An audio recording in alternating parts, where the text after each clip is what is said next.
जय हिंद दोस्तों, कैसे हो आप सभी। उम्मीद करता हूँ दोस्तों आप सभी बहुत ही बढ़िया होगी। दोस्तों आज की वीडियो में बात करने वाले हैं ऐसी आपको दोस्तों ग्रैंड लीग की 3 टिप्स बताने वाला हूँ, जिन्हें अगर आप आज तक फॉलो नहीं करती थी तो आज से फॉलो कर देख लीजिएगा। आपको बहुत ही अंतर देखने को मिल जाएगा ग्रैंड लीग की रैंक्स में। ठीक है, याद रखिएगा, बहुत ही इंपॉर्टेंट होने वाली है ये वीडियो, तो एंड तक जरूर देखिएगा। दोस्तों आगे बढ़ूँ उससे पहले बोल रहा हूँ, अगर आप टेलीग्राम पर दोस्तों नहीं जुड़े हो तो याद से जुड़ जाइएगा, क्योंकि दोस्तों फैंटेसी में आपको 100 से ज़्यादा चैनल्स देखने को मिल जाएंगे।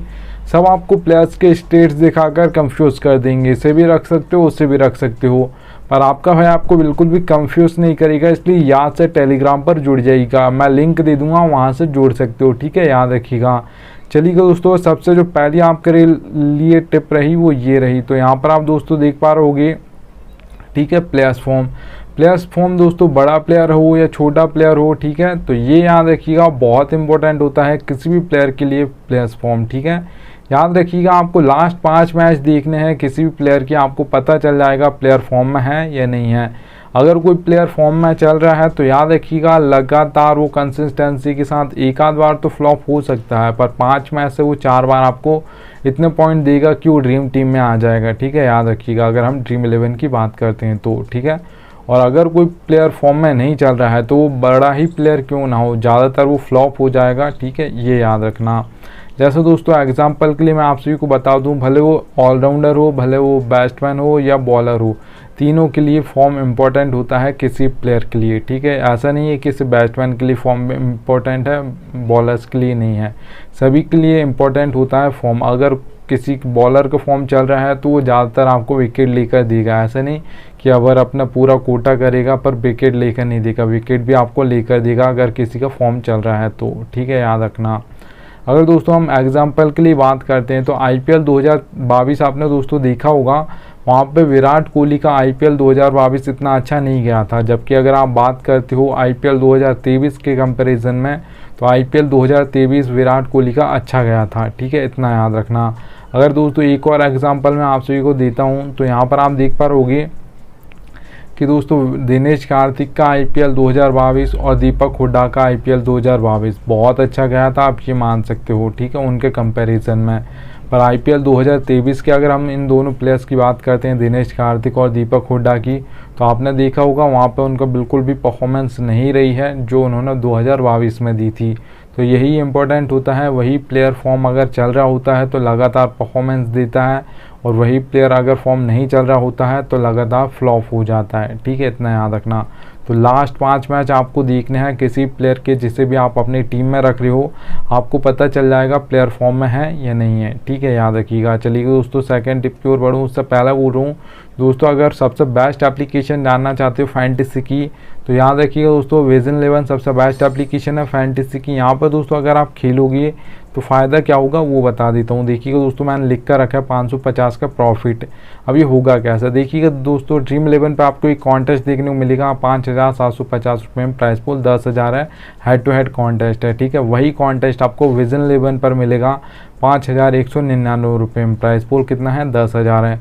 तो सीधे 550 रुपये आपसे विजन 11 कम लेती है सेम टू सेम कॉन्टेस्ट के लिए। ठीक है, तो ये याद रखना। तो इस तरीके से आप मान सकते हो 550 का आपको प्रॉफिट हो गया खेलने से पहले, आपकी बचत हो गई। ठीक है, जिसे आप सेविंग्स बोलते हो, तो आपकी बचत हो गई, तो उसे आप मान सकते हो एक तरीके का आपका प्रॉफिट हो गया खेलने से पहले। ठीक है, तो इस एप्लीकेशन जिसके पास ना हो विजन 11 एप्लीकेशन का लिंक दे दूंगा, डाउनलोड कर लीजिएगा ना हो तो। ठीक है, याद रखिएगा, सबसे बेस्ट एप्लीकेशन है, याद रखना फैंटेसी में। चलिए दोस्तों सेकंड टिप की ओर बढ़ता हूँ।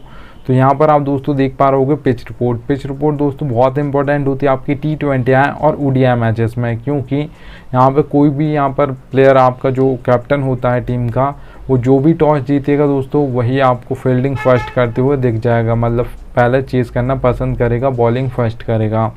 और जो भी दोस्तों टेस्ट मैच में टॉस जीतता है वहाँ पर आपने देखा होगा कैप्टन वहाँ पे 50-50 होता है, कभी बॉलिंग फर्स्ट भी करते हैं, कभी बैटिंग फर्स्ट भी करते हैं। ठीक है, तो ये याद रखना।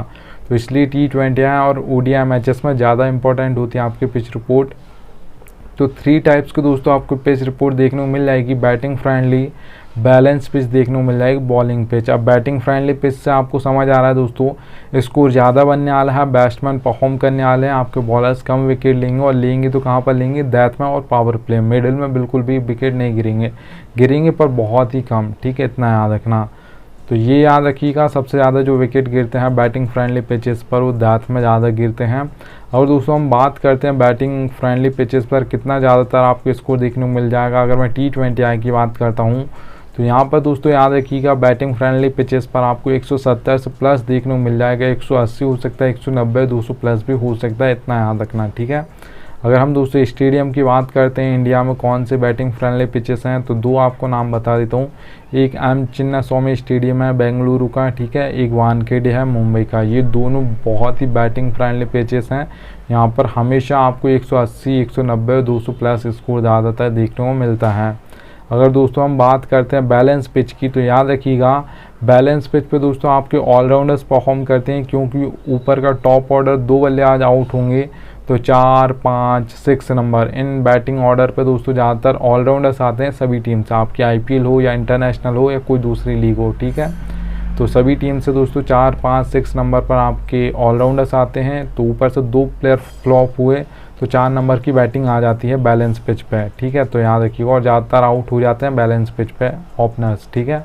तो ये याद रखिएगा दोस्तों। अगर हम बात करते हैं बैलेंस पिच पे आपको कितना ज़्यादातर स्कोर देखने को मिलेगा, तो ज़्यादातर दोस्तों जो आपको स्कोर देखने को मिलेगा बैलेंस पिच पे वो देखने को मिलेगा 150 से लेकर 170 के बीच में। ज़्यादातर जो आपको देखने को मिलेगा दोस्तों जो देखा जाता है 160 से 165 देखा जाता है, ये याद रखना, ठीक है। अगर हम दोस्तों बॉलिंग पिच की बात करते हैं तो 2 टाइप्स के तो हमारे बॉलर्स होते हैं। सबसे पहले एक पेसर्स जिन्हें हम फास्ट बॉलर्स बोलते हैं, एक स्पिनर्स होते हैं, ठीक है।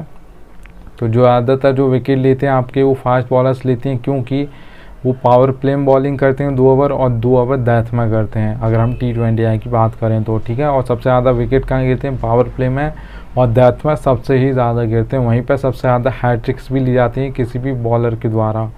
आपके राशिद खान को छोड़ दो तो बहुत कम स्पिनर्स हैं जो एक आध ओवर कभी कभार डेथ में डाल देते हैं, नहीं तो एक राशिद खान एक हैं वो डाल देते हैं डेथ में, ठीक है। नहीं तो ज़्यादातर प्लेयर्स आपके स्पिनर्स नहीं डालते हैं। तो फास्ट बॉलर्स ही बॉलिंग करते हैं डेथ में, इसलिए सबसे ज़्यादा विकेट भी वही लेते हैं। ज़्यादातर जो बॉलिंग पिचेस होती हैं वो सभी जो स्पिनर्स को बहुत कम पिचेस होंगी जो सूट करती हैं, ज़्यादातर आपके पेसर्स को ही सूट करती हैं पिचेस, ठीक है, याद रखना। अगर दोस्तों हम बात करते हैं बॉलिंग पिच पर आपको कितना ज़्यादातर स्कोर देखने को मिलेगा, तो ज़्यादातर याद रखिएगा दोस्तों जो आपको स्कोर देखने को मिलेगा 130 से लेकर 150 के बीच में ज़्यादातर देखने को मिलेगा। ज़्यादातर आपको 140 से 145 देखने को मिल जाएगा बॉलिंग पिचेस पर। चलिए दोस्तों थर्ड टिप की ओर बढ़ता हूँ। तो यहाँ पर आप दोस्तों देख पा रहे हो कि बैटिंग ऑर्डर दोस्तों बहुत इंपॉर्टेंट होता है, क्योंकि जिस टीम को हम फॉलो करते हैं, जिसे हम मतलब जिसके मैचेस हम देखते हैं उसका तो हमको पता होगा 5 नंबर पर कौन आएगा, 4 नंबर पर कौन बैटिंग करने आएगा। और जिस टीम को हम फॉलो नहीं करते हैं, हमको लग रहा है वो 4 पर आएगा पर वो आ रहा है 6 नंबर पर, तो 2 प्लेयर्स के फिर आप चाहोगे कि जल्दी आउट हो यार, मेरे लिए तो बॉलिंग ही नहीं, मतलब बॉल्स ही नहीं बचेंगे मेरे प्लेयर्स के लिए, ठीक है। तो आप जल्दी आउट करने की कोशिश करोगे, ऐसा सोचोगे। तो इसलिए आपको बैटिंग ऑर्डर पता होना चाहिए। और चलो मान लेता हूँ फैंटेसी में ये कोई आपको बता भी देगा बैटिंग ऑर्डर, वैसे ज़्यादातर नहीं बताते पर आपका भाई बताता आपको, और आपको आपका भाई ये भी बताता है कौन पावर प्ले में बॉलिंग करेगा, कौन मिडिल में करेगा, कौन दाताबस में करेगा, ठीक है। तो चारों सेक्शन मिलते हैं दोस्तों आपको सभी एप्लीकेशन में, 4 section, wicket keeper, batsman, all rounder, bowler, ठीक है। तो आपका भाई आपको एक एक प्लेयर का बताता है। एग्जाम्पल के लिए दोस्तों लिख कर रखा मैंने, रोहित शर्मा के सामने 2 नंबर, विराट कोहली के सामने 3 नंबर, हार्दिक पांड्या के सामने 5 नंबर, और हार्दिक पांड्या के सामने आप देख पा रहे हो O/M भी लिखा हो। ओपनिंग में 1 ओवर डालेंगे, मिडिल में 1 ओवर डालेंगे, क्योंकि T20I की मैं ये बात कर रहा हूँ, क्योंकि 6th ऑप्शन होते हैं हार्दिक पांड्या, तो 2 ही ओवर ज़्यादातर डालते हैं। बहुत कम होता है कि 5th ऑप्शन होंगे तो फिर वो 4 ओवर डालेंगे, तो फिर कहाँ पर बॉलिंग करेंगे दोस्तों, पावर प्ले में फिर वो 2 ओवर डालते हैं, और मिडिल में 2 ओवर डालते हैं, ठीक है। डेथ में वो बॉलिंग नहीं करते हैं, बहुत कम होता है कि कभी कभार एक आध ओवर कर दें, ठीक है। तो ये याद रखना। तो आपका भाई आपको एक एक प्लेयर का बॉलिंग भी बताता है, कौन कहाँ पर डालेगा, कौन ओपनिंग में डालेगा मतलब पावर प्ले में, कौन मिडिल में डालेगा, कौन डेथ में डालेगा। देखिएगा दोस्तों भुवनेश्वर कुमार को बैटिंग सेक्शन में तो रख लिया मैंने, क्योंकि आपका टाइम बर्बाद ना हो। O/D देख पा रहे होगे दोस्तों। O का मतलब ओपनिंग में 2 ओवर डालेंगे, ठीक है, क्योंकि आपको पता होगा SRH से भी खेलते हैं तो भी ऐसे ही करते हैं बॉलिंग। पावर प्ले मतलब 2 ओवर डालते हैं और 2 ओवर डेथ में डालते हैं। जब आपकी इंडिया से खेलते थे तब भी ऐसे ही करते थे, पावर प्ले में 2 ओवर डालते थे और डेथ में 2 ओवर डालते थे, ठीक है। तो एक एक प्लेयर के बैटिंग ऑर्डर बताऊंगा, एक एक प्लेयर की बॉलिंग बताऊंगा, कौन कहाँ पर डालेगा, ठीक है।